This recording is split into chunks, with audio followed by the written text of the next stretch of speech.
こんにちは、加藤です。室内風景シリーズ第3弾になります。用意した道具なんですけれども、ガーゼユニの 6B2 本先を尖らせて用意しました。練りゴム。スケッチブックは丸マンのスケッチブックで、私が書くときにどんな風にしてるのかお見せします。私ガーゼこんな風に三角にして、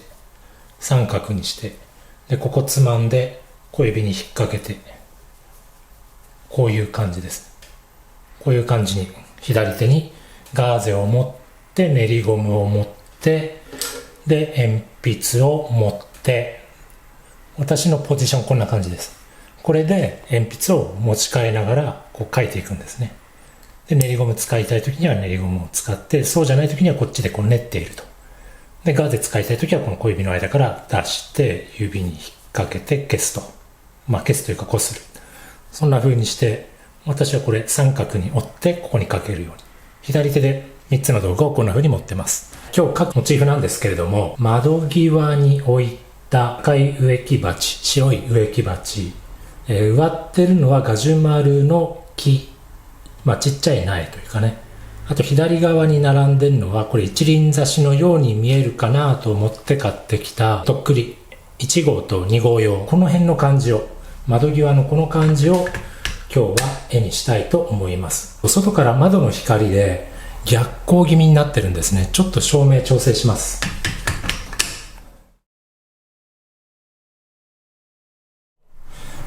まずね、どこを絵にするかなんですけど、この辺を絵にしようかな。これが上に乗っかってる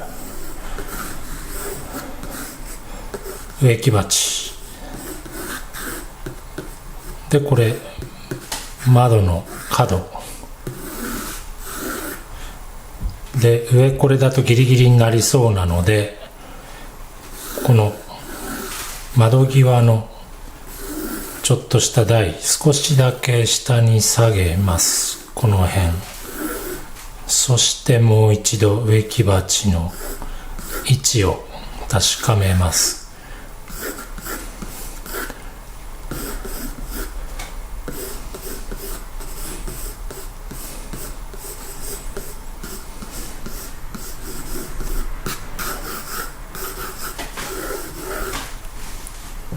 はい、サッシがあってこんな感じ。見えるかな？こんな感じで進めていこうと思います。右側にはもう一つ別の鉢があって、こうやって茎が出てきてるんですけど、この辺をポイントにいきましょう。はい。真ん中に一番ちょっと背の高い植木鉢があるんですけども、ここが中心に来るような感じでいきましょうかね。はい、じゃあどんな風に捉えようかな。6B の腹を使って全体をね、ちょっとシルエットで見ようと思います。こ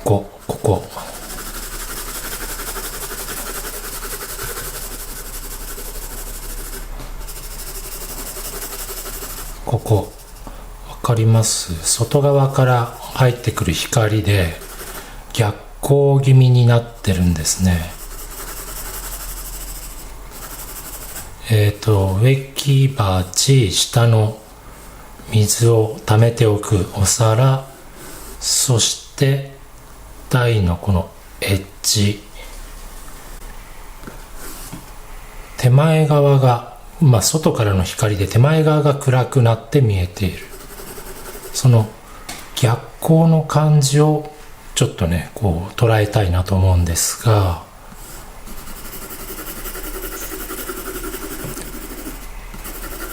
はい、この辺主にして見ていきましょうかね。どうでしょう？これ私の書き出し。こんな感じです。主にこう落書きっぽい感じなんですけど、今ね、この逆光を、外側からの光でできる影をテーマにというか主体に、この影を捉えていきたいなと思っているので、枝も逆光気味です。ほとんどシルエットで、なんだかわかんないけどこんなシルエットで、ここもちょっとシルエットで見ておきましょう。でこれのその向こう側にある植物も大まかにシルエットで見ておきましょう。はい、こんなところから描き始めていきます。どんな風に組み立てていくかというと、やっぱこれ一番大事にしたいんですね。この一番背の高い植木鉢の逆光気味に見えているこのフォルム、この形、これを一番大事にしたい。どうでしょう。こんな風に下からちょっと見上げてるんですね。この植木鉢の上の断面は見えていない。通常ですと見下ろしてる感じだと楕円形が見えてるんですけど、今回は見えていない。で、ほぼ逆光。後ろからの光で全面が全部影に見えるような感じ。で、この影と、このね、下のサッシの、なんて言うんでしょう。サッシの枠の部分、サッシの枠の影も一緒に同時にシルエットで見ていこうと思います。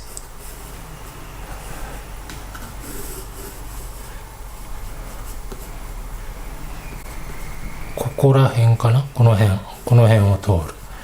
で、多分ほぼ私の目線がこのサッシのこのライン、これが私の目の高さと一致してる感じです。この高さですね。この高さが私の目の高さと一致してる感じ。こんな感じで、一番奥の赤い植木鉢は一番ちょっと小さい、色が濃い。で、ここがサッシが覗いていて、この辺から窓が立ち上がる。窓は垂直に描いておきましょう。窓というかサッシですね。サッシの枠は垂直に。サッシのつなぎ目もちょっと描いておきましょうね。こんなかな。そしてこれが一番向こうの赤い植木鉢の下側はこの辺りでお皿が、これお皿ですね。下の水が溜まるお皿がちょこんと見えている。この手前のお皿がこの辺でちょこんと見えている。そして一番メインになるこの背の高い植木鉢のお皿が一番手前にちょこんと見えている。で、このお皿の配置ですけど、とりあえずこれ基準にしましょう。この位置が基準で、少し床面が見えていて、その次のお皿はここから0.1 ミリくらい奥、上に移動して上に行ってます。で、また床がちょっと見えて、一番向こうのお皿がまた少しだけ上に上がる。つまり自分から離れていく。わかりますかね。自分からの距離が離れていくとちょっとずつ上に行くと。で、床面が見えていて、床面が木の床面ですね。こんな風に見えていて、ほんと少しなんですが、これが床の上の面の断面です。これがね、すごく狭いんですよね。本当に狭い。こんなくらい上の面狭くて薄いんですが、ちゃんと捉えておきます。これが垂直面。垂直面はね、こう描きにくいんだけど、垂直なので垂直にタッチを入れてあげます。こんな風に。ね、横に線を引いたら横にタッチを入れる方が、こうやって塗る方が塗りやすいんですけど、ここはね、垂直面なので、描きにくいけれども、頑張ってね、垂直にタッチを入れます。これ結構大事なポイントで、その場所がどっち向きの面なのかをこのタッチの向きで書き分けていくんですね。垂直面に横のタッチを使うと垂直な感じがどうも出にくいので、こうやって書きにくさよりも必要なこうタッチの向きを優先して書きにくいんだけれども頑張って縦にタッチを入れると。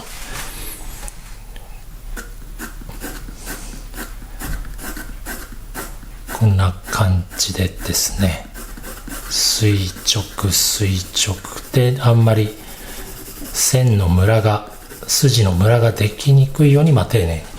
でここは一段ね木のね段差があるんですね。段差、木の厚みというかね、このくらいにしましょうか。もうちょっとかな、もうちょっと厚みがあります。こんな風にこれ木の板の天板みたいな感じですかね。厚みがあって、で遠くの方は少しこう細く薄くなって、で厚み分のね影が下にちょっと落ちるんですね。ここね、影が少し下に落ちるのでこんな風に書いておきます。そしてこの上の面はちょっと明るい外からの光が入ってきてる感じでちょっとね明るくしておきます。こんな感じかな。はい、なんとなくこう状況設定っていうか見えてきたでしょうか。でせっかくなんでこのまま少しねこっち側までつなげて書いておきましょ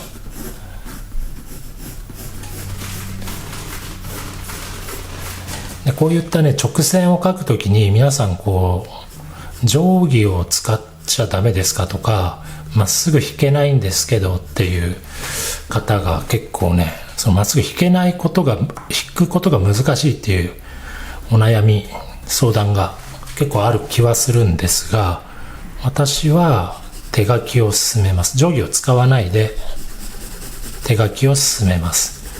で手でねまっすぐらしく線が引けるようになったら定規も使ってみていいと思います。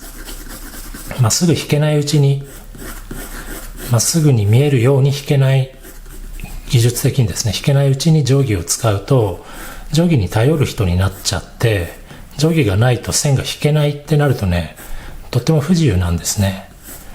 で私はいかにこう自由に絵を描ける人になれるかっていうのはやっぱ大事なことだと思っていまして、不自由になるようなことはあんまりしない方がいいですね。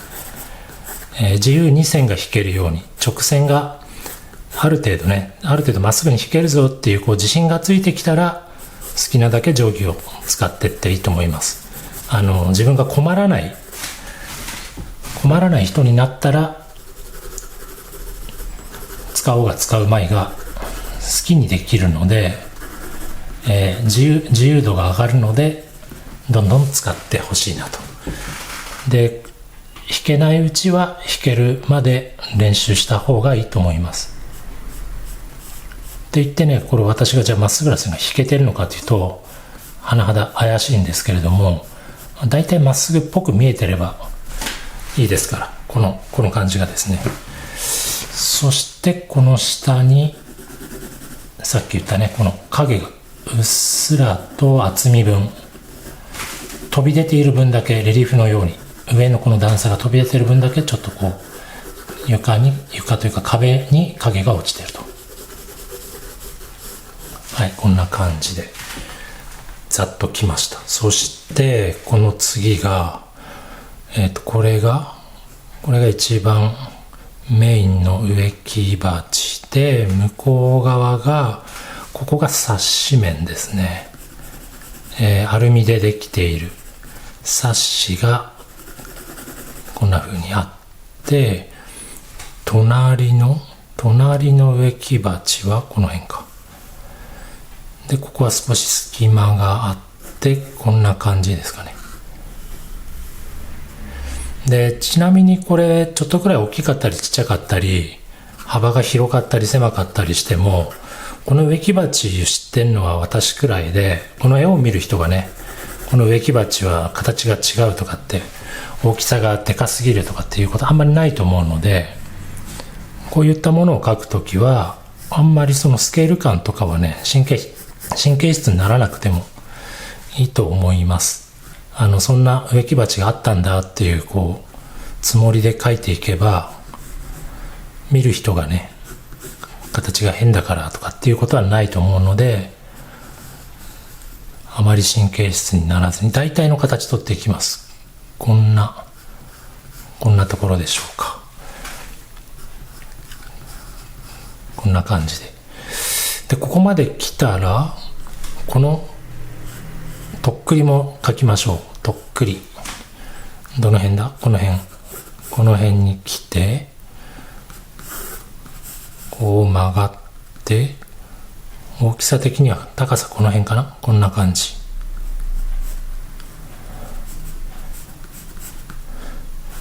これも結構クラシックなデザインのとっくりで、このフォルムが、曲線が美しいなと思ってセルフ片山で買ってきたんですけど、パッと見これだけ置いとくと一輪挿しに見えないかなっていう狙いで買ってきたんですが、結構生徒さんはね、すぐにとっくりでしょってバレちゃいましたね。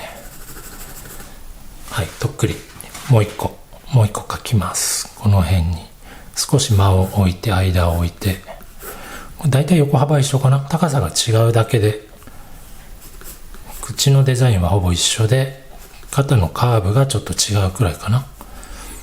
こんな感じの。もうちょっと左に太らして、こんな感じかな。どうでしょうか。徐々にこれね、手前に来ているので、そこの位置も少しずつですが自分に近づいてきている、下がってるんですね。下に下がりつつ手前に来ていると。もうちょっとずらした方がいいですね。もうちょっとだけ左に。そして同じく外からの光で逆光になっていると。サッシの線、ラインはどの辺かな。これが床のテーブルというか天板の木のラインですね。そしてサッシのラインはここかな。この辺を通って、でアルミ特有のちょっと筋がこう見えている感じ。はい、こんな感じでいきましょうね。少し調子をつけておきます。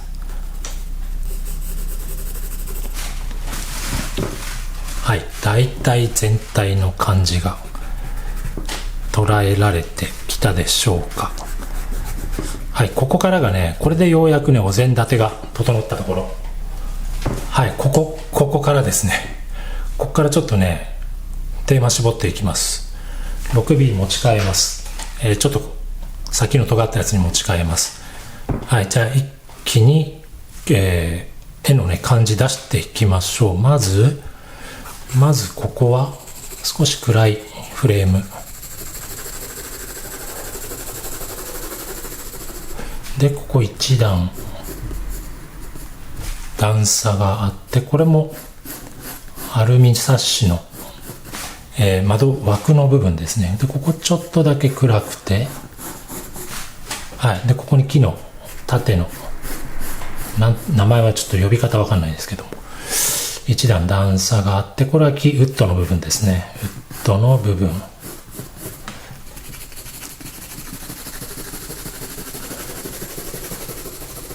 ざっとこんな感じで、どうしようかな。植物のシルエットちょっと形取っていきますね。で、これ結構ね、逆光なので圧倒的に暗く見える。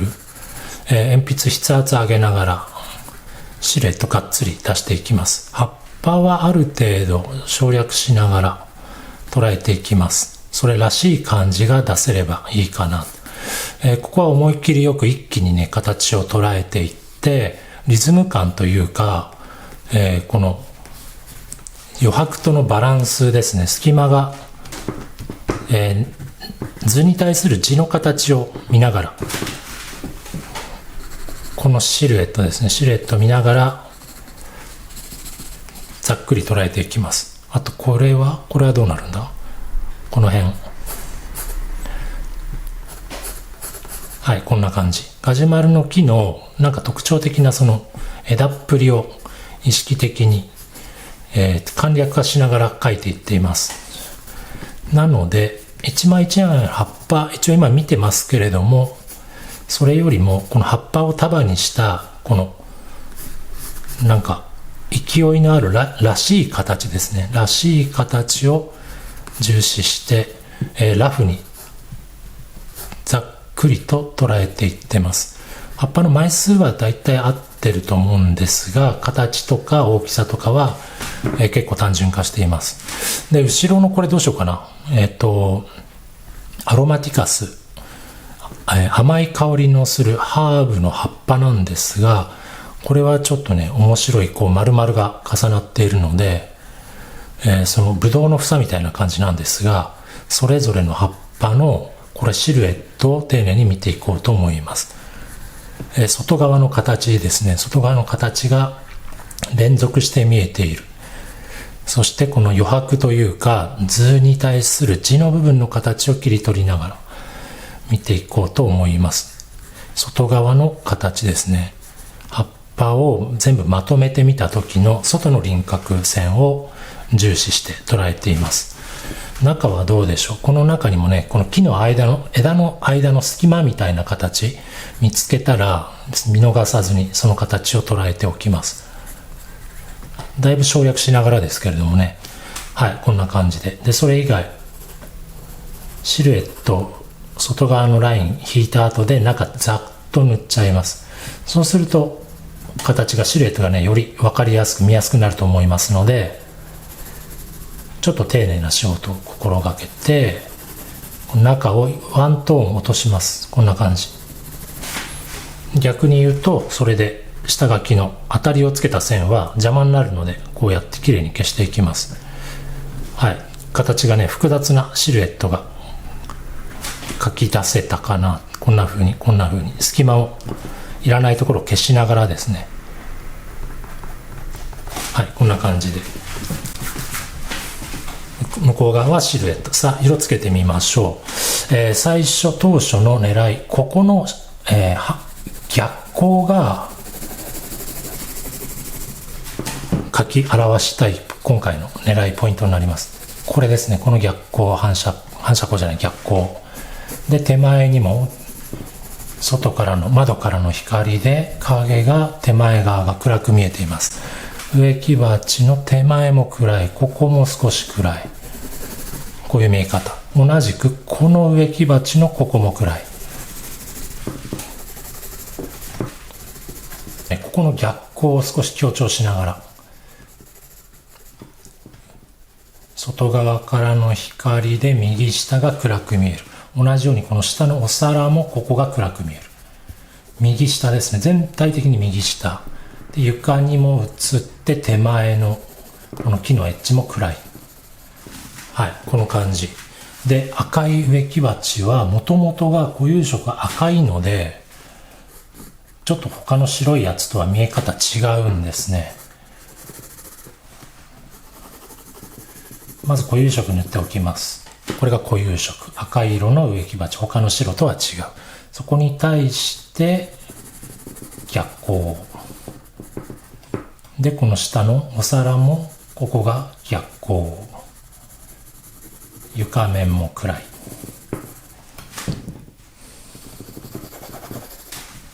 1、2、3、こんな感じかな。そしてこれはね、ちょっとうっすら薄明るく見えるんですね。なんだろう、同じように並んでいるけれども、これ多分作者の主観見た時の印象の違いだと思うんですが、ここに比べて、後ろの3つに比べてちょっとね淡く見える。そしてこういうなんか不思議な形、これ何でしょうね、何かが反射してるんだけど、その形表出しながら、書き起こしながら、ちょっとね他とは別扱いで形じゃない調子つけていってみます。はい、ざっとこんな感じ。で、植木の枝も一応描いておきましょうね。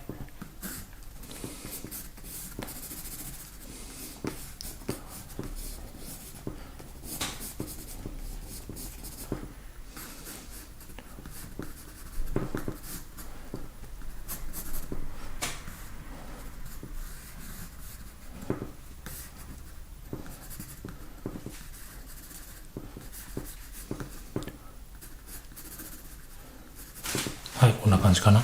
どうしてもね、手をつくとね、この小指の跡が黒くなっちゃうんですけれども、その都度見つけ次第、練りゴムで消しながら、画面の汚れを見逃さないようにして描き進めていきます。汚れが気にならない人にならないように、気になる人になってほしいですね。はい、ここが一番手前の白っぽいやつ。で、ここもう一段階濃い。植木鉢のお皿。どうでしょう、トントントンとこっち側まで。で、ここもちょっと強くしましょう。自分に近い側の天板のエッジですからね。で、ここはどうなんだ、これよりも下に映る影の方がちょっと暗い。ここね、少し強調しておきます。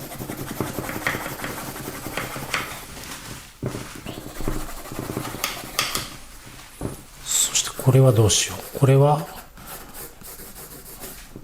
この辺にしておきましょう。これも全部逆光なんですが、とっくりのこの辺が一番暗いかな。で、柔らかくグラデーションが。これはどうだ。これはここら辺が一番暗いかな。で、やっぱ同じように全体的に。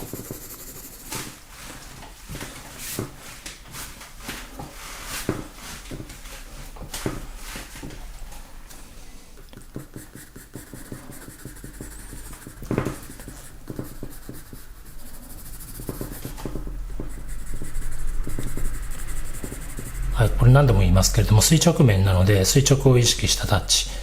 そして手前なので少し鉛筆をこう文字を書くときのような垂直に近い角度で立てながら、タッチのザクザクした調子乗せながら手前強調しつつ、だけど全部が単調同じにならないように少し差をつけながら調子をつけてみました。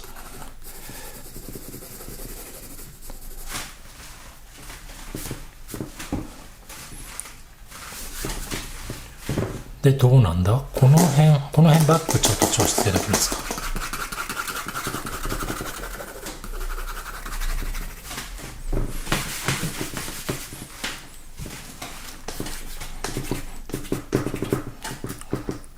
これはあれですね、なんて言うんでしょう、画面をちょっと汚してる。綺麗なままにしとかないで、ちょっと絵の具でいう油絵でいうマチエールをつけるような感覚で汚しの作業ですね。で、メインは常にここに目がいってほしいので、これですね、これに目がいってほしいので、他に比べてちょっとね、作業量も少し丁寧に、手数も、横向きのタッチ、縦向きのタッチ、斜めのタッチ。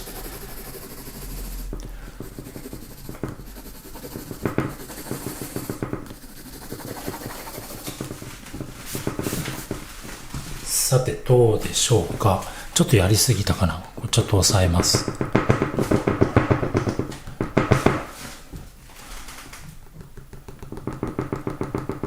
少し抑えます。はい、こんな感じでいかがでしょうか。今日は窓からの光によってできるこの逆光気味の窓際に並んだ植木鉢をテーマに絵にしてみました。はい、こんな感じでですね、外側の光で手前が暗く見える。通常ですとこれまで室内ですと左からとか右上からとか光が当たって影がきれいにできるようにってなるべく逆光と前光は避けて作業してきましたけれども、今回はこの後ろからの光でなんて言うんでしょうね。こう、五光が差してるような感じっていうんですかね。で、見えている手前の、外が明るくて手前が暗く見える。はい。逆光気味の室内っていう感じで書いてみました。いかがだったでしょうか。また次の動画でお会いしましょう。さよなら。